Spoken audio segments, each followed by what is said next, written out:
മനസ്സ് സുന്ദരമായാൽ കാണുന്നതെല്ലാം സുന്ദരമാകും. Tips four happy ലൈഫിൻ്റെ ഇന്നത്തെ എപ്പിസോഡിലേക്ക് എല്ലാ കൂട്ടുകാരെയും ഒത്തിരി സന്തോഷത്തോടെ ഞാൻ സ്വാഗതം ചെയ്യുന്നു. മുത്തശ്ശിമാർ പറയുന്ന ഒരു ചൊല്ലുണ്ട്, പെണ്ണ് കാണാൻ ചെല്ലുമ്പോൾ ആദ്യം നോക്കേണ്ടത് കാൽപാദങ്ങളിലേക്കാണെന്ന്. പാദത്തിൻ്റെ വൃത്തിയും അഴകും കണ്ടാലറിയാം പെണ്ണ് സുന്ദരിയാണോ എന്നുള്ളത്. അത് തിരിച്ച് ചെറുക്കന്മാർക്കും ബാധകമാണ് കേട്ടോ. ഉപ്പൂറ്റി വിണ്ടുകീറുന്നതാണ് പാദങ്ങൾ നേരിടുന്ന വലിയൊരു പ്രശ്നം.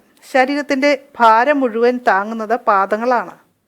സാധാരണയായി കൂടുതൽ നേരം നിന്ന് ജോലി ചെയ്യുന്ന സ്ത്രീകളിലും ശരീരഭാരം കൂടുതലുള്ളവരിലും കൂടുതൽ വരണ്ട ചർമ്മമുള്ളവരിലുമൊക്കെയാണ് വിണ്ടുകീറൽ കാണാറ്. ഡയബറ്റിക്സ് ഉള്ള പ്രായമുള്ളവരിലും ഇത് സാധാരണയായി കണ്ടുവരാറുണ്ട്. ഇനി നമുക്ക് സിമ്പിളായി ഇത് എങ്ങനെ ശരിയാക്കാമെന്ന് നോക്കാം.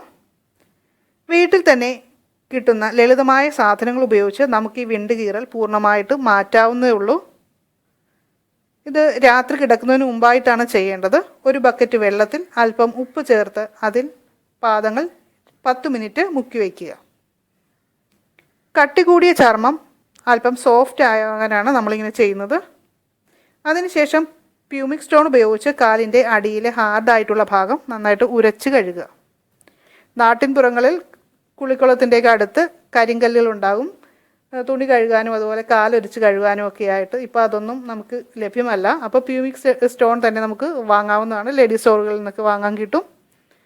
നന്നായി കാല് കഴുകിയ ശേഷം വൃത്തിയുള്ളൊരു തുണി ഉപയോഗിച്ച് തുടയ്ക്കുക. ഇനി അല്പം വെളിച്ചെണ്ണ കാലിൻ്റെ വിണ്ടുകീറിയ ഭാഗത്ത് തേച്ച് പിടിപ്പിക്കാം. കാലുകളിലെ ബ്ലഡ് സർക്കുലേഷൻ കൂട്ടുവാനാണ് ഇങ്ങനെ ചെയ്യുന്നത്. നന്നായിട്ട് മസാജ് ചെയ്യുക. ഇനി കിടക്കുന്നതിന് മുമ്പ് ഒരു സോക്സ് കൂടി ധരിച്ച് ഉറങ്ങാവുന്നതാണ്. കാലിന് നല്ല റിലാക്സ് ഫീൽ ചെയ്യും.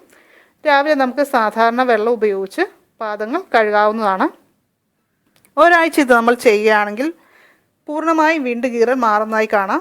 അതിനുശേഷം ആഴ്ചയിലൊരിക്കൽ വീതം ഇത് റിപ്പീറ്റ് ചെയ്യുക. സ്കിൻ ഹാർഡായി വീണ്ടും വിണ്ടുകീറൽ ഉണ്ടാവുന്നത് തടയാൻ അത് സഹായിക്കും. നിങ്ങൾക്ക് ഇന്നത്തെ ടിപ്സ് ഇഷ്ടമായെങ്കിൽ ലൈക്ക് ചെയ്യുക. കൂടുതൽ ഇൻഫോർമേറ്റീവ് ആയിട്ടുള്ള വീഡിയോകൾ ലഭിക്കാനായിട്ട് നമ്മുടെ ചാനൽ സബ്സ്ക്രൈബ് ചെയ്യുക. അതുപോലെ തന്നെ ഇന്ന് ഞാൻ പറഞ്ഞ വിഷയത്തെക്കുറിച്ച് നിങ്ങൾക്ക് കൂടുതൽ അറിവുകളുണ്ടെങ്കിൽ നമ്മുടെ വീഡിയോയിൽ കമൻറ്റ് ചെയ്യാവുന്നതാണ്. അങ്ങനെ ചെയ്യുമ്പോൾ വീഡിയോ കാണുന്ന മറ്റുള്ളവർ കൂടി അത് വളരെ ഉപകാരപ്രദമായിരിക്കും. എൻ്റെ എല്ലാ കൂട്ടുകാർക്കും ശുഭദിനം ആശംസിച്ചുകൊണ്ട് നന്ദി, നമസ്കാരം.